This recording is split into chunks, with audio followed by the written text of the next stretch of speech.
ગુજરાત વિધાનસભા ચૂંટણીની તારીખોની જાહેરાત થઈ ચૂકી છે। 1 ડિસેમ્બર અને 5 ડિસેમ્બર બે તબક્કામાં ચૂંટણી યોજાવાની છે। બે તબક્કામાં ગુજરાત વિધાનસભાની ચૂંટણી યોજાશે। 8 ડિસેમ્બર એ દિવસ છે કે જ્યારે કાઉન્ટિંગ અને એ દિવસે ખ્યાલ આવશે કે આખરે કોની સરકાર બની રહી છે, કોનું પલડું કેટલું ભારે રહ્યું છે, એ દિવસે ખ્યાલ આવશે।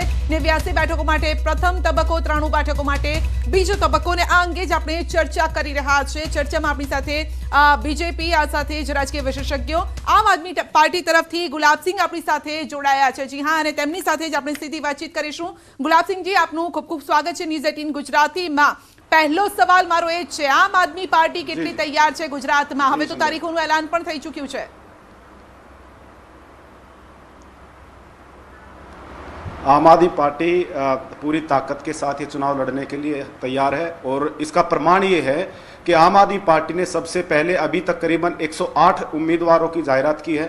आपने देखा होगा हमारी लगातार जो कैंडिडेट की जो सूची है वो जारी हो रही है, लेकिन कांग्रेस और भाजपा अभी तक विचार विमर्श में डूबी हुई है। अभी तक उनको या तो कैंडिडेट मिल नहीं रहे या उनको हारने का डर है, जो अभी तक वो उम्मीदवार मैदान में नहीं लेके आई है। लेकिन आम आदमी पार्टी पूरी तरह से तैयार है और मैं ये कहना चाहता हूँ कि आम आदमी पार्टी ना कि सिर्फ तैयार है बल्कि जीतने को तैयार है। जी, लेकिन भरत सिंह आपका साथ मांग रहे हैं, आम आदमी पार्टी साथ देने को तैयार है?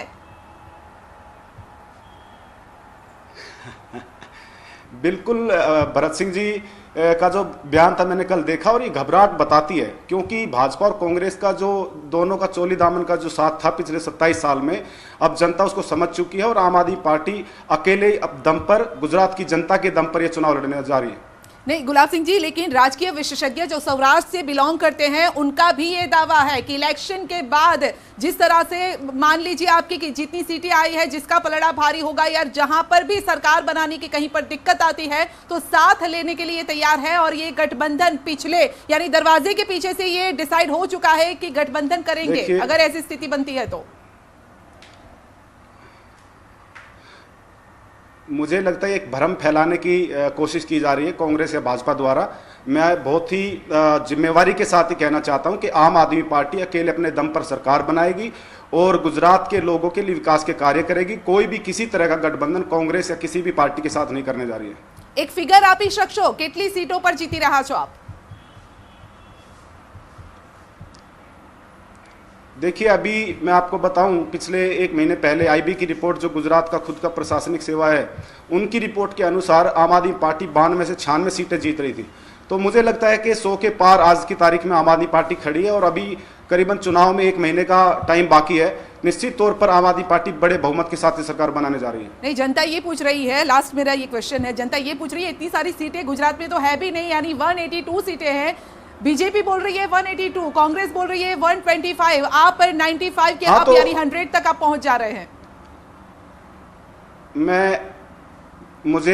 मुझे हंसी आती है भाजपा और कांग्रेस पर। कांग्रेस किस दम के साथ ये बात कहती है? जब कांग्रेस 2017 का चुनाव लड़ रही थी, उस समय जो 3 स्टार गुजरात के अंदर थे, अल्पेश, हार्दिक और जिग्नेश मेवानी जी, तमाम राहुल गांधी के साथ मंच पर खड़े थे, तब वो नहीं आंकड़ा पार कर चुके। लेकिन आज किस यहाँ पर कह रहे हैं, जब दिल्ली कांग्रेस सीरियस नहीं है, राहुल गांधी भारत जोड़ो यात्रा में साउथ में बिजी हैं, यहाँ की खुद की जो इनकी जितनी भी लीडरशिप है वो अभी तक कैंडिडेट डिक्लेयर नहीं कर पा रहे, तो किस बिहार पर वो ये बात का दावा कर रहे हैं और भाजपा किस बिहार पर ये दावा कर रही है मोरबी के अंदर? जी आपनो आभार हमारी साथे जोड़ावा बदल। तो आम आदमी पार्टी कही रही है कि અમે પણ 100 નો આંકડો પાર કરીશું। આમ આદમી પાર્ટી તરફથી ગુલાબસિંહજીનું આ નિવેદન છે। ચૂંટણીની જાહેરાત સીએમ ભૂપેન્દ્ર પટેલે પણ ટ્વીટ કર્યું છે અને કમળ ખીલશે, ગુજરાત જીતશે। જી હા, ફરી એક વખત ગુજરાતમાં કમળ ખીલશે। અત્યારે તો કારણ કે હજી તો તારીખોની જાહેરાત થઈ છે, મતદાન થશે ત્યારે असली जे रंग છે તે ત્યારે જોવા મળશે, પરંતુ તમામ પાર્ટી અત્યારે દાવા કરી રહી છે કે જીત અમારી થવાની છે। બીજેપી કહી રહી છે કે મેજિક ફિગર જે અત્યાર સુધી નથી જીત્યા એ ફિગરને પણ અમે પાર કરી દેવાના છે। કોંગ્રેસ 125 सीटोથી સરકાર બનાવવાનો દાવો કરી રહી છે। આમ આદમી પાર્ટી કહી રહી છે કે અમે 95 થી 100 सीटोની વચ્ચે અમારી જે સરકાર છે તે આટલી सीटोની સાથે અમે આગળ વધીશું અને અમે પણ સરકાર બનાવી શકીએ છે। દાવા કરવામાં અથવા તો સપના જોવામાં અથવા તો બોલવામાં કોઈ જ ખોટું નથી, કારણ કે તમામ પાર્ટી પોતપોતાની રીતે આ દાવા કરી શકે છે। જનતાએ શું નક્કી કર્યું છે એ પહેલી તારીખ 5મી તારીખે એ નક્કી થવાનું છે, જ્યારે આ જનતા ગુજરાતના લોકો વોટ આપવા જશે। તો આપ જોઈ શકો છો દ્રશ્યો પણ સામે આવી રહ્યા છે અને આપને જણાવી રહ્યા છે કે 2 તબક્કામાં મતદાન યોજાવાનું છે। તો ઋત્વિજભાઈ પણ આપણી સાથે છે અને જે રીતે આમ આદમી પાર્ટી પણ આપણને કહી રહી હતી, જેમની સાથે ગુલાબસિંહજી સાથે આપણી વાતચીત થઈ હતી અને તેઓ પણ કહી રહ્યા છે કે જે સ્થિતિ છે એ સ્થિતિ બીજેપી માટે યોગ્ય નથી, ન કોંગ્રેસ માટે અત્યારે યોગ્ય છે, કારણ કે અમારી પાસે 100 થી પણ વધુ અમે જ સીટો જીતીને આવવાના છે। જી ઋત્વિજભાઈ, દાવા કરવામાં કંઈ ખોટું નથી। આ દાવા કરવામાં ખોટું નથી, પરંતુ આ એ લોકો છે, ગુજરાતની પ્રજા અમને ઓળખે છે કે એમના નેતા એમ કહે છે કે બ્રહ્મા વિષ્ણુ મહેશનું અસ્તિત્વ નથી, એમને પૂજા ન કરવી જોઈએ। આ એ લોકો છે જેના પ્રદેશના અધ્યક્ષ એમ કહે છે કે સાધુ સંત કથાકાર એમના માટે ન બોલી શકાય એવી ભાષાનો પ્રયોગ કરે છે, બેન દીકરીઓ માટે ન બોલી શકાય તેવી ભાષાનો પ્રયોગ કરે છે, મંદિરમાં બહેનો દીકરીઓનું શોષણ થાય છે એવા વાતો આ લોકો કરે છે। માન્ય મોદી સાહેબ માટે એલફેલ બોલે છે, માન્ય મોદી સાહેબના બા માટે એલફેલ બોલે છે, દેશનો વિરોધ, ભાજપનો વિરોધ કરતા કરતા દેશનો વિરોધ કરે છે। આ લોકો એર સ્ટ્રાઇક, સર્જિકલ સ્ટ્રાઇકના પુરાવા માંગે છે। આ લોકો 100 નહીં બેન 1 સીટ ઉપર પોતાની ડિપોઝિટ બચાવી લે ને તો પણ બહુ મોટી વાત ગણાશે। એટલે બિલકુલ આમાં બીજું વિચારવાનું નથી। ભારતીય જનતા પાર્ટી એ કોંગ્રેસને ધોબી પછાડ આપીને બહુમતી અને જંગી બહુમતી સાથે, ઐતિહાસિક બહુમતી સાથે આ ચૂંટણી જીતશે અને જે પ્રમાણેનું અમારું સૂત્ર છે કે કમળ ખીલશે, ગુજરાત જીતશે, એ સાકાર થવાનું છે। બિલકુલ, તો કમળ ખીલશે, ગુજરાત જીતશે, આ બીજેપીનો દાવો છે। ડોક્ટર સાહેબ, આપ શું કહી રહ્યા છો? દરેકના દાવા આપે સાંભળ્યા।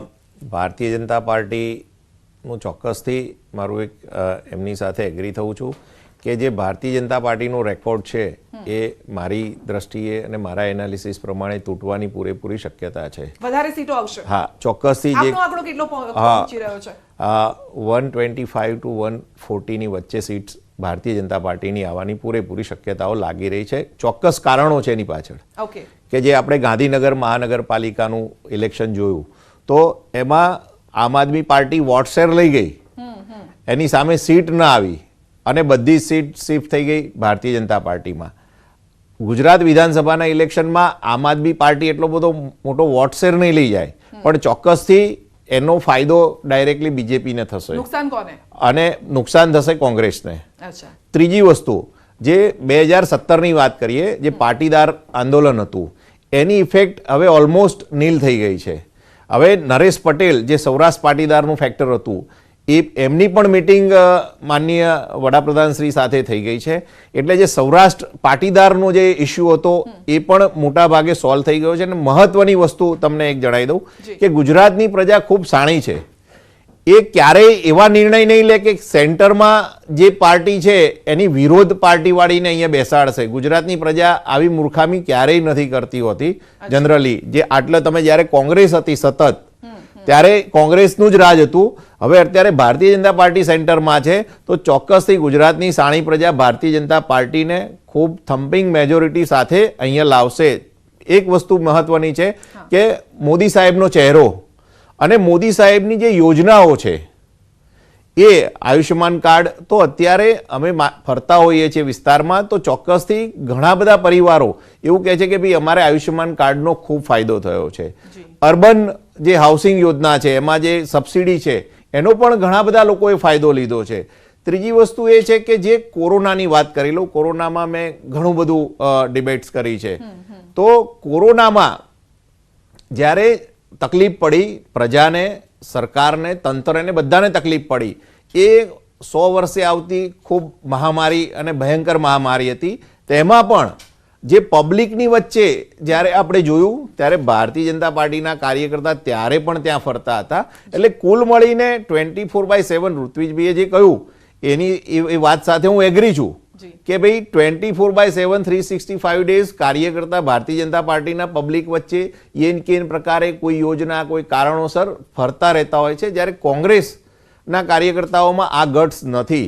છેલ્લી વસ્તુ, ટિકિટની વાત કરીએ તો ટિકિટ વિતરણ પછી જે આગળના વિશ્લેષકે કહ્યું કે ભાઈ સામે આવી જશે ભારતીય જનતા પાર્ટી, કોંગ્રેસ, આમ આદમી પાર્ટીમાં નામ ડિક્લેર થયા પછી, પરંતુ હા બહુ બધા એક સીટ ઉપર 25, 30, 15, 100 દાવેદારો છે, પણ ભારતીય જનતા પાર્ટી માં એક વસ્તુ એવું છે કે એની ડિસિપ્લિન, પાર્ટી જ્યારે ઉમેદવાર નક્કી કરી દે, સપોઝ એ દિવસે પણ હોબાળો થતો હોય પરંતુ જ્યારે ઇલેક્શન મોડમાં આવી જાય ત્યારે કોઈ પણ કાર્યકર્તા વિરુદ્ધમાં કામ કરવા જવાની હિંમત નથી કરતો હતો અને નથી કરતો.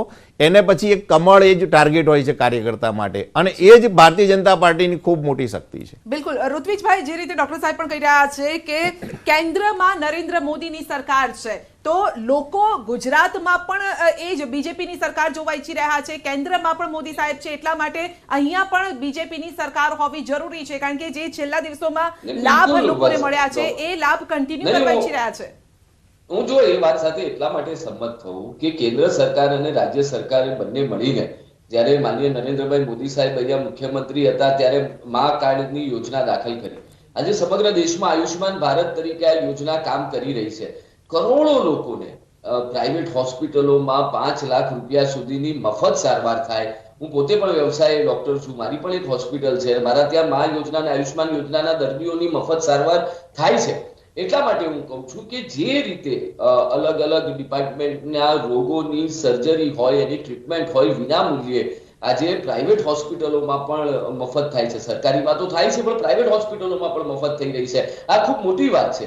કરોડો બહેનોને ગેસ કનેક્શન આપીને ધુમાડામાંથી મુક્ત કરાવવાની ઉજ્જવલા યોજના હોય કે પછી 18,000 ગામો સુધી વીજળી પહોંચાડવા માટેની ઉજાલા યોજના હોય, સ્ટાર્ટઅપ ઇન્ડિયા હોય, યુવાનોને રોજગાર આપવાની વાત હોય, મહિલાઓને સશક્ત કરવાની વાત હોય, આવી અનેકવિધ યોજનાઓ સમાજના તમામ તબક્કાના લોકોના સર્વાંગી વિકાસ માટે કેન્દ્ર અને રાજ્ય સરકાર દ્વારા અમલમાં મુકાઈ રહી છે. તો આ બધાનો સરવાળો ચૂંટણીમાં થવાનો છે, આ બધાના લેખાજોખા થવાના છે, આ બધાના હિસાબ થવાના છે.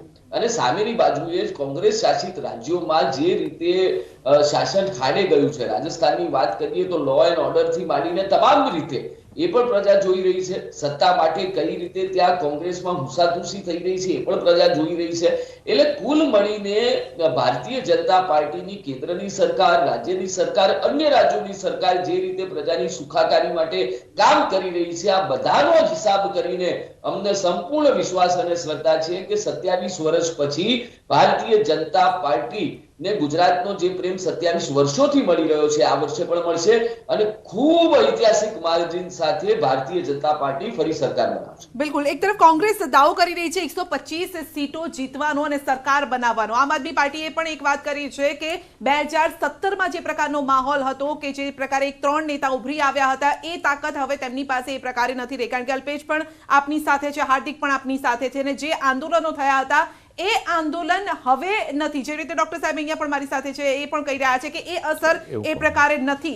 તો પછી કોંગ્રેસ આ 125 સીટ જીતવાનો જે દાવો કરી રહી છે એમાં કેટલો દમ આપને દેખાઈ રહ્યો છે અને કયા આધારે કરી રહી છે? કે ઉત્તર ગુજરાતમાં ઠાકોર સમાજની પડખે રહેવાની વાત કરી રહી છે, જ્યારે કે બીજી તરફ ઠાકોર સમાજ જે સેનાના જે કાર્યકર્તાઓ હોય, નેતાઓ હોય, એ બીજેપીમાં જોડાઈ રહ્યા છે.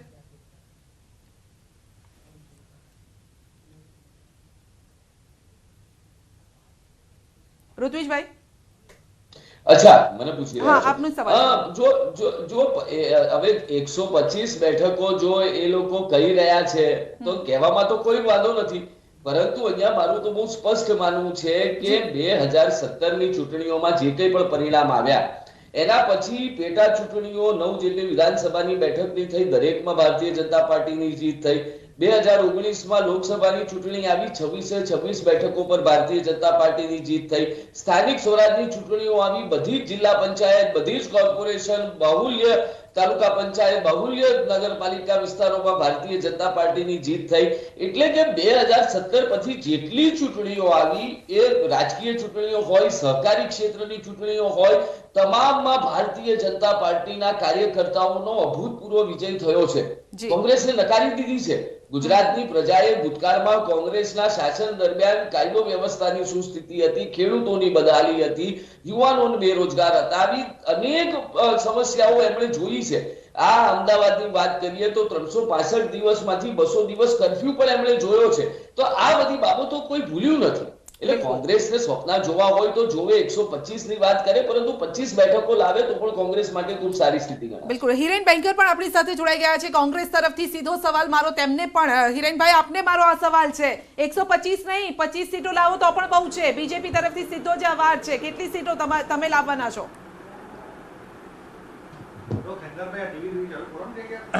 સંધ્યાબેન, ગયા વખતના ઇલેક્શનની પણ ત્યારે આપણે જોઈએ કે ગયા વખતે પણ 150 અબકી બાર 150 કે પારની વાતો કરી હતી અને નર્વસ 19 પર આઉટ થઈ ગયા હતા.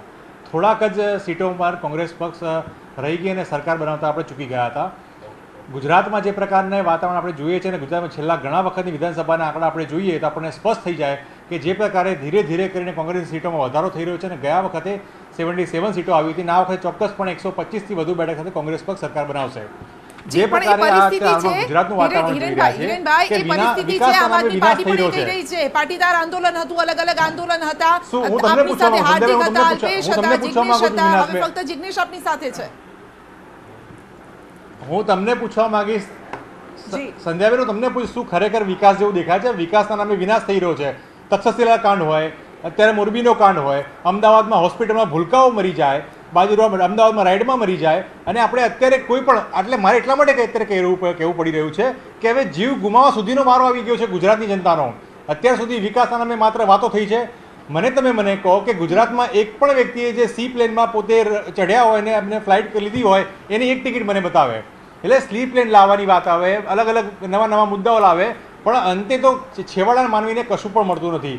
રોજગારીની વાત કરવામાં આવે તો રોજગારી પર છેલ્લા ઘણા વખતથી 22 જેટલા પેપર ફૂટી ગયા, લોકોના ભવિષ્ય ફૂટી ગયા છે એ પ્રકારની વાત જોવા મળ્યું છે. આરોગ્યની વાત કરીએ તો આરોગ્યની વાત આપણે કોરોના કાળમાં જોયું છે કે કયા પ્રકારનું તંત્ર લોકોએ જીવ ગુમાવ્યા છે, ભઠ્ઠીઓ ઓગળી ગઈ છે, એ પ્રકારની વાત આપણે ગુજરાતમાં જોઈ છે. કોરોનાની વાત કરી રહ્યા છો, બંને મારી સાથે આપની સાથે પેનલમાં બંને ડોક્ટર્સ છે. એ ડોક્ટર્સ પણ ખડે પગે રહ્યા છે. એ ડોક્ટર્સ પણ રસ્તા પર પણ લોકોની મદદે આવ્યા છે, હોસ્પિટલમાં પણ લોકોની મદદે આવ્યા છે. શું કહેશો? કોરોનાની વાત કરી રહી છે, આપનું ક્વિક રિએક્શન, પછી હું ઋત્વિજભાઈ પાસે. ચોક્કસથી કોરોના જે મહામારી 100 વર્ષે આવતી ખૂબ મોટી ભયંકર મહામારી હતી. એમાં ભારત દેશ અને એશિયાના અન્ય કન્ટ્રીઓ અને ભારત દેશની વાત કરું તો આપણો એક જ દેશ એવો છે કે જેણે ડબલ ડોઝ ઓલમોસ્ટ 95% પોપ્યુલેશનને વેક્સિનેશન કર્યું અને સાથે ચોક્કસ જ્યારે સપ્લાય ને ડિમાન્ડ બેનું મેચ થાય નહીં અને મહામારીનું જે સ્પ્રેડ છે એ ડેલ્ટા વાયરસ જે હતો એ ખૂબ જ ઘાતક હતો અને ખૂબ ઝડપથી લોકોના મૃત્યુ થતા હતા. પરંતુ એની સામે સરકાર દ્વારા જે તે સમયે ઓક્સિજન અને બેડની વ્યવસ્થા પણ ઊભી કરવામાં આવી રહી હતી અને એ કામથી અત્યારે બેક સાઈડ અને સામાન્ય જનતા જે એનાલિસિસ કરી રહી છે અન્ય દેશો સાથે, તો એ સામાન્ય જનતા પણ અત્યારે મારી દ્રષ્ટિએ થોડી ઘણી સંતુષ્ટ છે કોરોનાની કાર્યવાહીથી. બિલકુલ. ઋત્વિજભાઈ, કોંગ્રેસનો આરોપ છે કે આ તમામ મુદ્દાઓ છે જે બીજેપીની અગેન્સ્ટમાં જઈ શકે છે. લોકોને મુદ્દા યાદ રહે છે કે પછી વિકાસ યાદ રહે છે?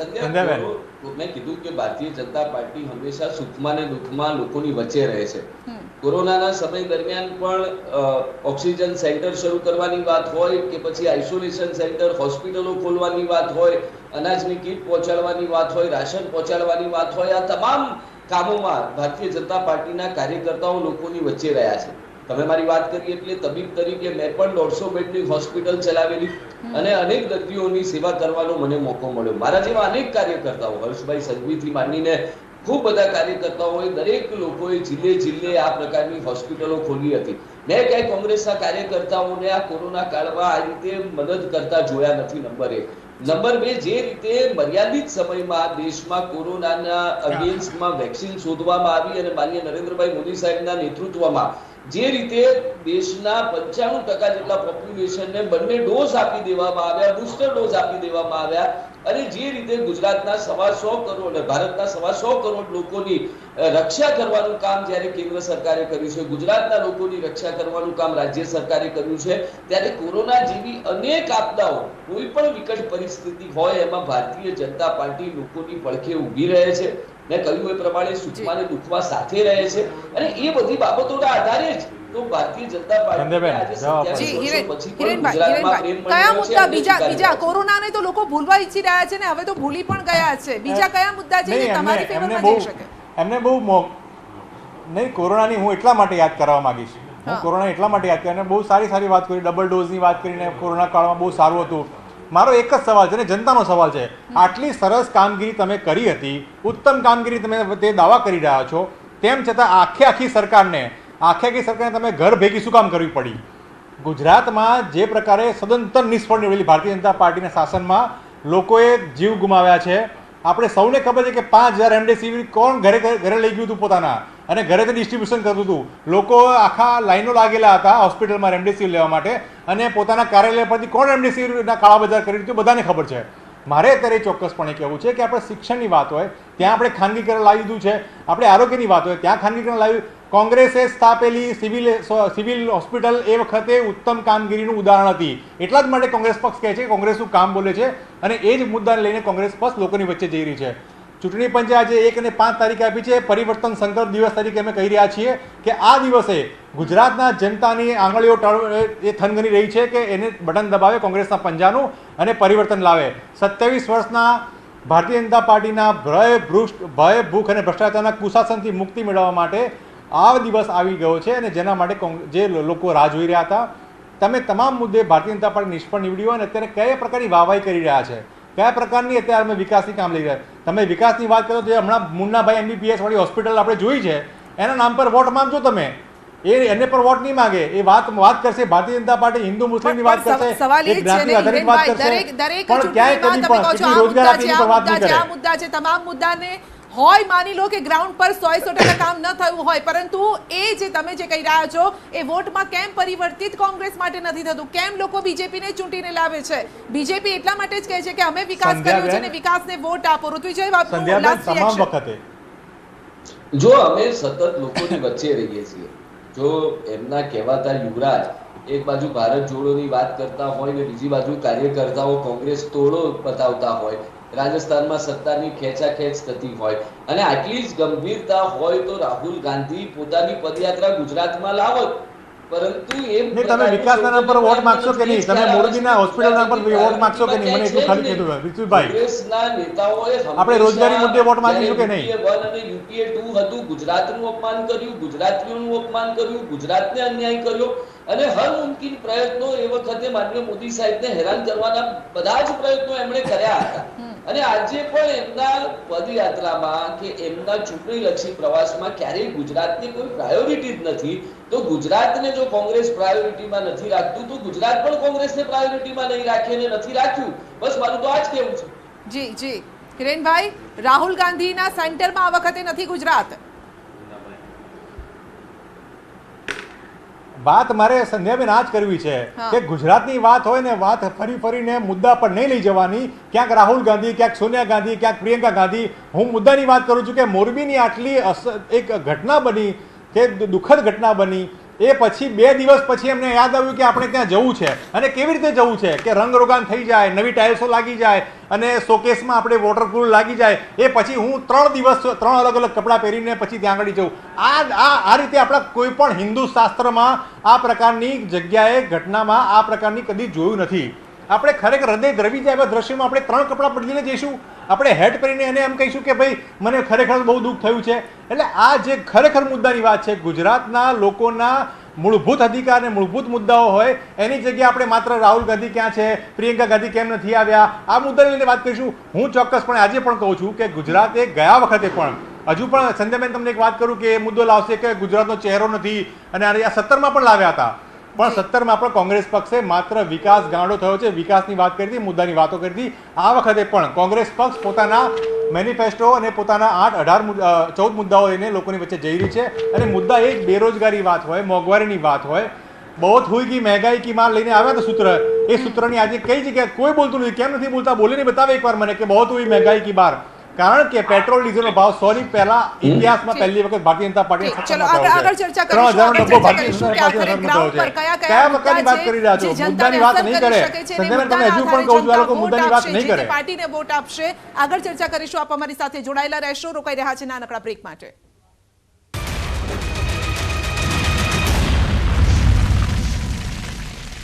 તો માતરથી ચૂંટણી નહીં લડે, ખંભાતથી લડશે.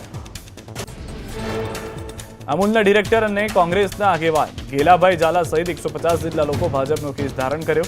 કપડવંજ કટલાલ વિધાનસભા ક્ષેત્રમાંથી મોટા પ્રમાણમાં લોકો ભાજપમાં જોડાયા. વધુ મત સાથે જીતવાની આશા વ્યક્ત કરાઈ. રાજકોટમાં ગોંડલના રાજકારણમાં ગરમાવો. સાંસદ રમેશ ધડુકના ફોટા થયા વાયરલ. જયંતિ ઢોલ અને અનિરુદ્ધસિંહ જાડેજા સાથેના ફોટા વાયરલ. મુલાકાત સમયે રાજકોટના ભાજપ પૂર્વ પ્રમુખ નાગદાન ચાવડા પણ સાથે હોવાનું આવ્યું સામે. બનાસકાંઠામાં ગુજરાત પ્રદેશ કોંગ્રેસ સમિતિની પરિવર્તન સંકલ્પ યાત્રા. થરાદમાં યોજાય બાઇક રેલી પૂર્વ કેન્દ્રીય મંત્રી ભરતસિંહ સોલંકી રહ્યા હાજર. થરાદના ધારાસભ્ય ગુલાબસિંહ રાજપૂત સહિત કોંગ્રેસ આગેવાનો રેલીમાં જોડાયા. પાલનપુરમાં કોંગ્રેસ ધારાસભ્યના વિરોધમાં લાગ્યા પોસ્ટર. ખોડલા ગામમાં એમએલએ મહેશ પટેલની પ્રવેશબંધીની પોસ્ટર લાગ્યા. 5 વર્ષમાં મત વિસ્તારમાં ન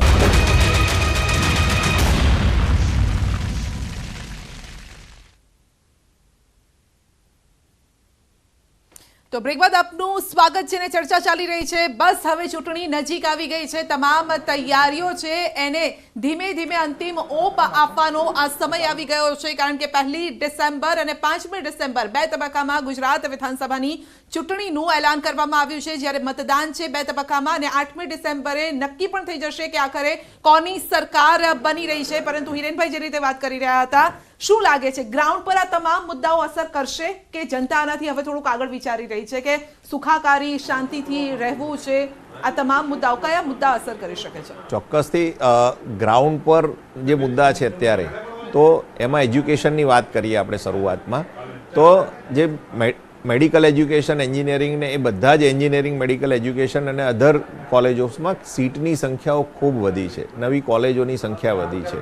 જે પાટીદાર આંદોલન, સીટની સાથે ફીસ પણ તો વધી છે. હા, ફીસ પણ વધી છે. પાટીદાર આંદોલનની વાત કરીએ તો પાટીદાર આંદોલન પછી ઈડબ્લ્યુએસ અને MYSY સ્કીમ આનંદીબેને જે મૂકી, એનો ખૂબ મોટા પ્રમાણમાં લોકોને લાભ મળી રહ્યો છે. MYSY સ્કીમ અને સ્ત્રી કેળવણીમાં દીકરીને ફી ભરવાની આવતી જ નથી હોતી. મેડિકલ કોલેજમાં 7 લાખની ફી છે તો પણ એને ફી ભરવાની નથી હોતી NHL માં, જો દીકરી એડમિશન લે છે તો. GMERSમાં 3 લાખ ફીસ છે તો દીકરીને તો ફી ભરવાની આવતી જ નથી. એટલે આ બધા ફેક્ટર માઇક્રો લેવલે ખૂબ મોટું એની ઇમ્પેક્ટ રહેલી છે, જે અમે પબ્લિકમાં ફરતા હોઈએ અને એમના જે ફીડબેક અમારી પાસે આવતા હોય છે. અને મોરબીવાળી વાત કરી એમણે, તો ચોક્કસથી મોરબી દુર્ઘટના ખૂબ જ હૃદયદ્રાવક દુર્ઘટના બની છે. એની તપાસ સરકારે જે પણ એજન્સીને સોંપી છે એનો રિપોર્ટ્સ આવશે, ત્યાં સુધી ઇલેક્શન પણ પતી જવાના છે. અને આવી દુર્ઘટનાઓ અને જે રોજિંદી જરૂરિયાતો, એ આરોગ્યની હોય અથવા તો રોજગારીની હોય અથવા તો ખેતીની હોય. ખેતીમાં ગ્રામ્ય લેવલે અત્યારે જોતા હોઈએ છીએ કે ભાઈ દરેકના ખાતામાં વર્ષે 6,000 જમા થાય છે. હવે એક 7/12ના ઉતારામાં 4 જણના નામ છે, ભલે અડધો વીઘા જમીન હોય તો એના બધાના એકાઉન્ટમાં 24,000 આવે છે. એટલે આ બધા બેનિફિટ્સ ગ્રામ્ય લેવલે, અને આના કારણે જ જે તાલુકા, જિલ્લા પંચાયત, સરપંચની ચૂંટણીમાં આ જે બેનિફિટ વાળી જે યોજના છે ડાયરેક્ટ, એના કારણે જ ભારતીય જનતા પાર્ટી 70-80%, 90% સુધી સીટો લઈને આવેલી. બિલકુલ હિરેનભાઈ, તો આ તમામ ટીપે ટીપે સરોવર ભરાય છે અને એના કારણે જ આ સૌનો સાથ કદાચ એમને એટલા માટે જ મળી રહ્યો છે, આ બધી યોજનાઓના કારણે.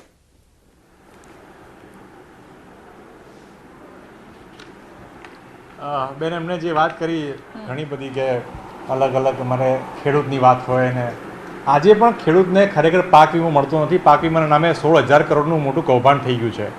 6,000ની વાત કરો, એમને આજે ક્યાં જ ખ્યાલ નહીં હોય કે કેટલી ખેતીમાં કેટલા રૂપિયાનું આપણે બિયારણ લાવવું પડે. એક બોરી લાવી એમાં 6,000 રૂપિયા જતા રહે.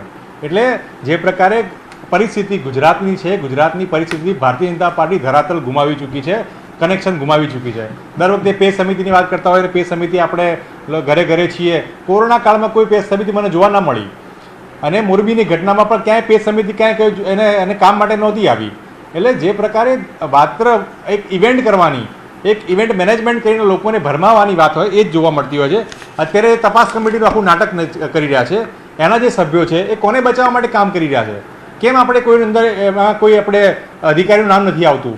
એટલે જે ખરેખર લોકોને એમને જવાબદારી સોંપી છે કે વિકાસ થવો જોઈએ અને વિકાસ માટે લોકોને ફાયદો થવો જોઈએ, એ પ્રકારની કામગીરી થવી જોઈએ, પણ એ ક્યાંય જોવા મળતી નથી.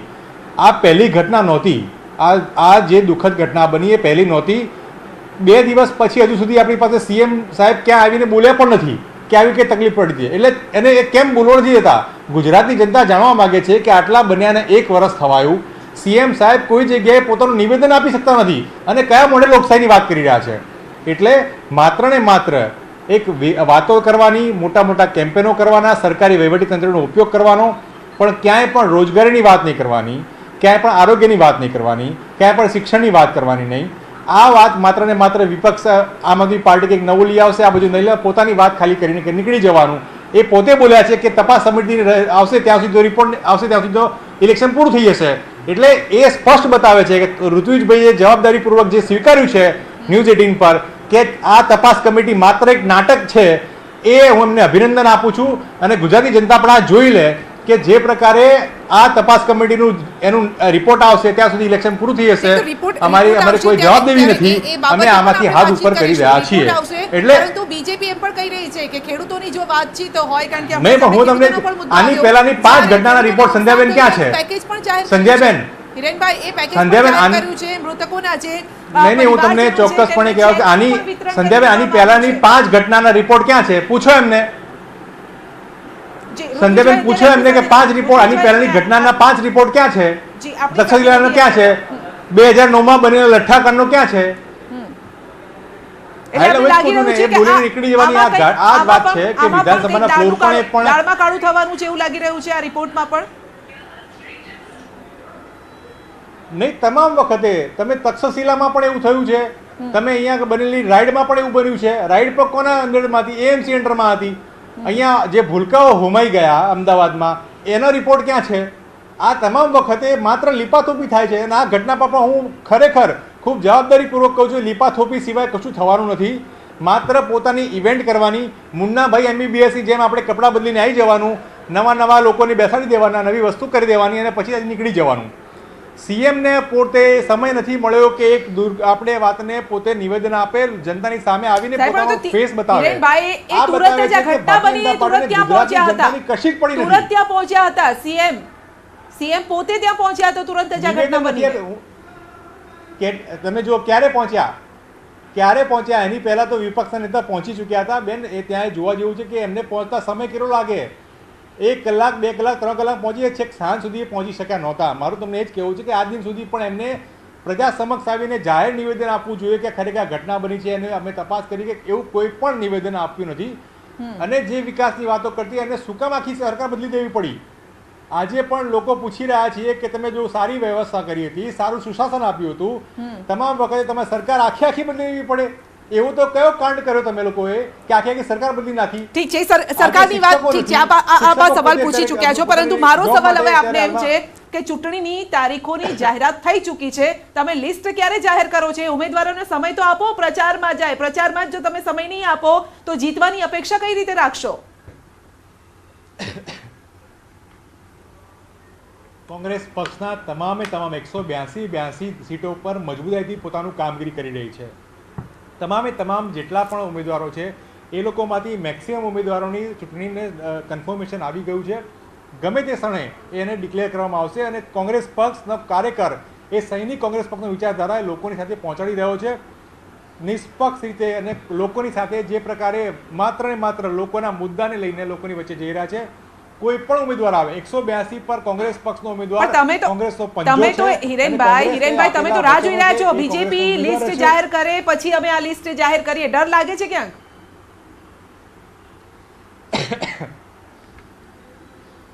ચોક્કસપણે હું તમને કહું, ડર રહે જ. એટલા માટે રહે કે જે પ્રકારે ભારતીય જનતા પાર્ટી પોતાના જે કોથળા ખોલી દેવાની વાત, જે છેલ્લા વખતે એ પોતાની ખરીદ ફરોશ સંઘને ચાલુ કરે છે એ વખતે, અને જે ખોટા કેસો કરવાની વાત હોય, આ તમામ વસ્તુની હથકંડા ભારતીય જનતા પાર્ટી અપનાવે જ છે. એટલે કોંગ્રેસ હોય કે અન્ય કોઈ પણ પક્ષ હોય એને ડર હોય જ કે અત્યારે સત્તામાં બેઠેલી પાર્ટી, એટલે તમારા ઉમેદવારો વેચાઈ જવાનો ડર છે. ખરીદાય એ વસ્તુ અલગ છે, વેચાઈ જવાનો ડર વધારે મોટો લાગી રહ્યો છે. એની વિશે સવાલ સાથે આપણે પાછા ફરીશું. આપ અમારી સાથે જોડાયેલા રહેશો. એક નાનકડા બ્રેક માટે રોકાઈ રહ્યા છે, આપ પણ અમારી સાથે જોડાયેલા રહેશો.